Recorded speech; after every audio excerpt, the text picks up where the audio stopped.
I will not stand for any racism or racists in the Met. The words of the Metropolitan Police Commissioner Bernard Hogan-Howe. It follows a second allegation of abuse in which an officer has been accused of using excessive force on a black teenager during last summer's riots. He's one of 3 officers already being investigated for alleged racism against a 21-year-old black man in a police van hours earlier. This report from Nick Beak.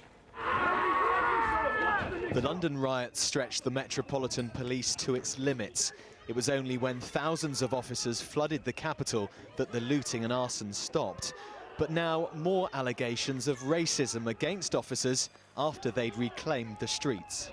First, there was the secret recording of an officer using racist language towards a 21-year-old black man, Mauro Demetrio, as he was brought here to Forest Gate Station in a police van. The Met says that officer's been suspended. But now it's emerged that the police watchdog has also investigated claims that later that night, the same man saw another officer assault a 15-year-old black boy in a custody suite. The Met says that officer has been put on restricted duties, but there's anger that in both cases, no officer was charged with a criminal offence. The Met says it's made big changes since 1999, when it was branded institutionally racist following Stephen Lawrence's murder. But this leading advisor to the Macpherson inquiry is deeply worried by these new allegations. If it really has happened, it shows that the police officers are doing totally unacceptable behaviour, and they're doing it in front of their colleagues. So there must be a whole group of them that are not criticising each other for doing these blatantly racist things. And if a group of police officers are doing something, they can't be doing it without the knowledge at least of their immediate seniors. So it seems that there's quite a lot of blatant racism, which I thought had totally got lost.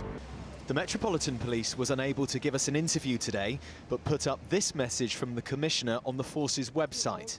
I want to take this opportunity to clearly and categorically reiterate that there is no place for racism in a Met. Unfortunately, just one alleged incident like this can be very damaging to public confidence. Without prejudging this case, in any instance of wrongdoing, it is a small few who tarnish the vast majority. Figures obtained by BBC London show the number of complaints of racism against the Met peaked in 2009, then fell in 2010 and nearly halved last year. The police watchdog is still investigating 3 officers over what happened on August the 11th last year. Prosecutors say they're urgently reviewing their initial decision not to charge 2 of them. Nick Beak, BBC London News. The Church of England